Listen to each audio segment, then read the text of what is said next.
reading or collecting information. Of course, mostly metrics one of them, Yeah. but yeah, but any other recommendation? Like Twitter, yeah, someone on X or someone on LinkedIn or like governance Well, report. so one of the Yeah. funny growth hacks that and I don't even know if it's a hack, it was more just hard work that I started out with, is like I tried to own basically 20 terms on Twitter that were very specific to finance. Things like net dollar retention, things like employee stock options.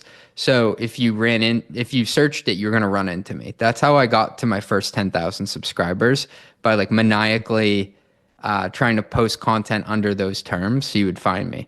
And so if you're a startup founder, what I would encourage you to do is research about 20 terms that you think are relevant to you, and then go and search those keywords on Twitter and just like get as smart as you can about them. I think people get overwhelmed with how many different metrics there are, how many different business concepts there are.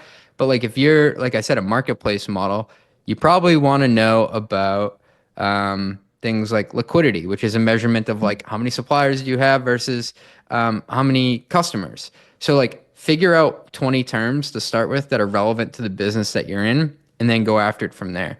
And like if you're in a B2B model, you're selling security software, it's going to be very different than like if you were B2C, like Strava, a running app. Maybe you should study things that are concepts or metrics specific to those.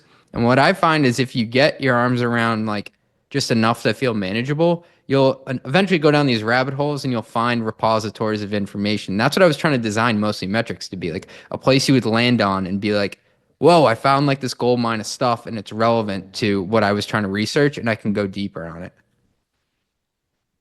Okay, that's interesting way to start. Yeah, thanks for that.